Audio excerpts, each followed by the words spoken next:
Hello, I'm Nathan Cummiskey and you're watching Sport Icons. I've got one of these for you. Mr. Chan. Alright, geezer. Alright, son. How's everything with you? Good, mate, yeah. Not too bad, not too bad. So, as we touched on there in the press conference, you were supposed to be fighting on another show. Yeah. You weren't supposed to be on this show, but luckily, your pal, your trainer, your manager is putting on a show on. Of course, yeah. So, I was meant to be out on the 16th. We thought there was going to be a show on at the arena. And then the closer it was getting and it hadn't been announced, I was thinking it's not happening. And I was right. So I never put myself on a pedestal and I'm fighting at the arena. I thought until it's on, it's off. And as it transpired, it never came to be. So everything happens for a reason. But as I said, the beauty, the godsend is that Matt had this show on, which I was due to box on initially. So we got matched. Got back on the show, got a 6-rounder on there, so I'm happy. I'm just grateful I'm getting out. Now this would be Matt Jobs' 5th promoted show in 12 months. That's mad, isn't it? It is mad. It's quite actually. I was getting quite reflective. Just sat there thinking about it when you said that because I haven't ever put it like that. I've boxed on 4 of them. The only one I didn't box on was the Hilton last year because they couldn't get me matched. But look, that's it. 4 out of my 5 fights I've had on match shows. So it's been a godsend for me. And like Matt said, giving us that exposure, giving us that regular competition, getting us out. It's been great. And how would you sum up the last 12 months since your pro debut? Was a little bit before 12 months, wasn't it? Yeah, so it'll be 13 months almost to the day that I have this next fight.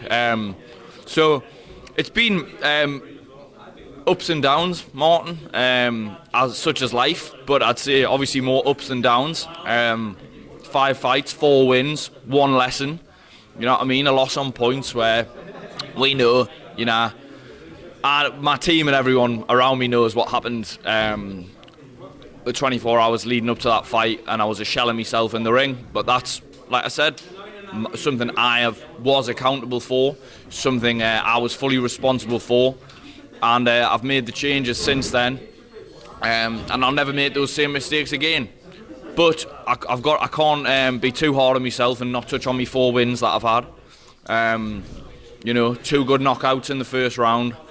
And 2 good points wins as well against durable opponents, so it's been good, mate. What more can I ask for? I had 19 fights as an amateur, and I knew it was going to be a case of still learning my trade, and especially my first year, and that's what I've done. And I'm a much better fighter than I was 12 months ago. But you all seem to be enjoying it, which is probably the most important thing, isn't it? Of course, that's why I do this. I'm not doing this for any shiny medals or belts or money or fame or anything like that.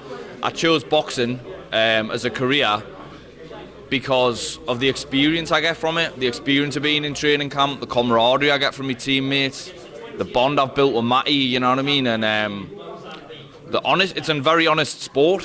You're not making any money at the start of it. There's a hope, yes, that in the future I can set myself up and set up my family in the future through boxing, but that's not the goal. That's not why I'm doing it. I'm doing it because I love it, and it's for experience, the journey, not the destination, as they say. Now, I was just speaking to Matt McCallum, formerly known as Stark, a little while ago there, and we just summed up the Wolfman, and we just summed up his 12 months. Obviously, he's got the area title. He's been here, there, and everywhere. It's absolutely mad. But I mean, you've been along with that journey, and as you touched on there at the press conference, you guys have created a huge bond. Yeah, it's mad, really. It's funny. It's a funny story, actually. I'll say it now. But when I first came home in lockdown, I was at Little Sainsbury's in Jesmond. This must be 2.5 years ago. And I remember I was behind Matt in one of the aisles, and I seen MTK on the back of his top. And like all boxers are, we're dead competitive as people, like alpha males. I'm thinking, who's that? Who's that? I've never heard of him. And I'm looking at his sponsor and I'm thinking, who's he? Thinks he's a boxer. Anyways, maybe a year later, Matt's come down here to spar, one of our lads or whatever, and my sparring partner never turned up, so I've jumped in and me and Matt are sparring each other. And we're having a good little ding-dong in there. And straight away the respect was there, because I could tell he doesn't give a shit about your experience, your name, your weight, whatever. And that's just, we're both the same in attitude. And when I started training with John Slaughter last December, I'd only done 1 or 2 sessions with him, and one of the first things John said was, "I cannot wait to get you and Matt together." And from that moment on, we started training with John, and the way we push each other, it's unreal. It's unreal. But he is like me brother. I hate him because I see him out the corner of my eye when he's hitting the bag or on the assault bike. I'm exactly the same. I'm like, you little more fucker. punches than me. Yeah, Nathan was just saying that the first time he seen you was in Sainsbury's. He was going to chin you in the aisle. Who's that knob with that t-shirt on? Some sort of t-shirt on with King of the North on? Yeah, the dickhead with King of the North t-shirt. Went to him, he was like, "I'm going to fucking do it." Actually, I do want to ask you two, because it took me by surprise. Jeff Saunders called out Joe Laws, his former teammate. Yeah. Do you like that fight? I love that fight. I think it's a great fight for the fans. I haven't seen Jeff box as a pro. I've seen his brother Bradley box. I know they're from a great fighting family, obviously. So, and I know he was a good amateur for the army, Jeff. So, and then I know Joe very well as well. So, yeah, 2 experienced lads. Yeah. They seem to have a little bit of not needle or beef like, but Jeff seems like he really wants it. Joe, wants. Obviously, Joe will want that big fight, like you'd imagine he would. There's no reason why it shouldn't happen next year. Yeah, it's great for the Northeast. Really is, Great for Northeast boxing. Joe sells a lot of tickets. Sure, Jeff will make it happen. Yeah, I'm sure they'll both want it. I'll be there. Me and the Wolf will be there. We'll be there. Oh! The Wolf and the Staffy. Does he tell you that his nickname's the Staffy?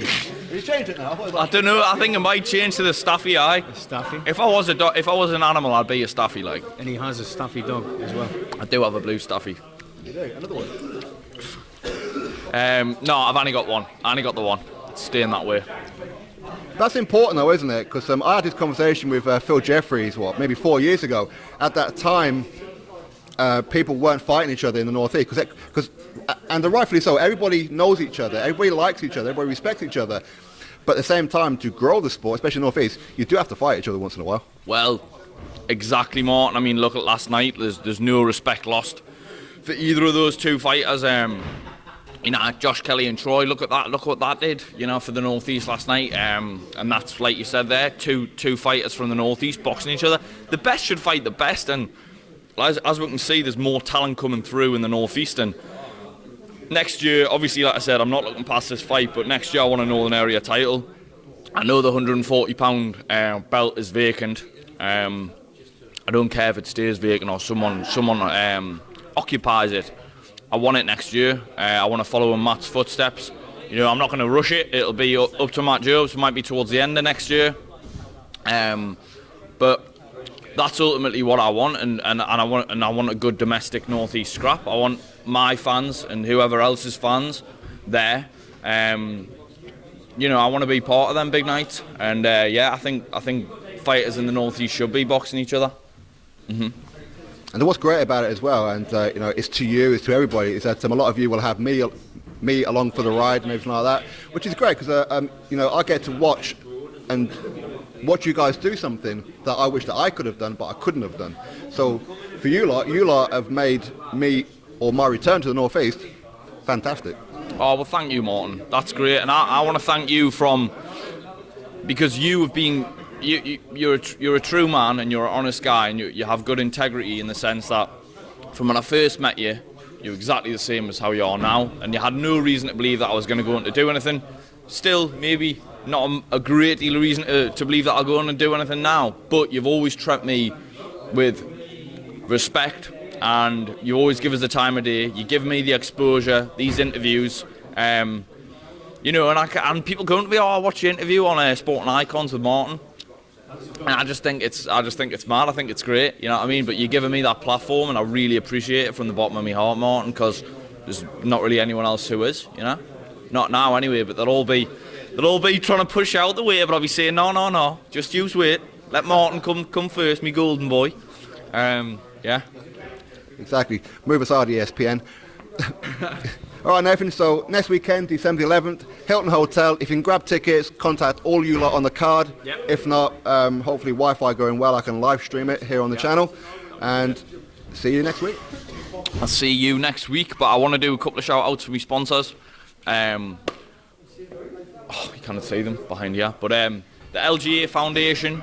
I want to thank them massively. They've helped me get my career up off the ground. It wouldn't be possible to do what I have done the past year without their support. And Boiler House Gentlemen, all my other sponsors, Studios here, and massive shout out to Matt Jobs. Wouldn't have this opportunity if it wasn't for him, and everyone involved at Jobs Promotions. Cool. Catch you next week. See you next week, Martin.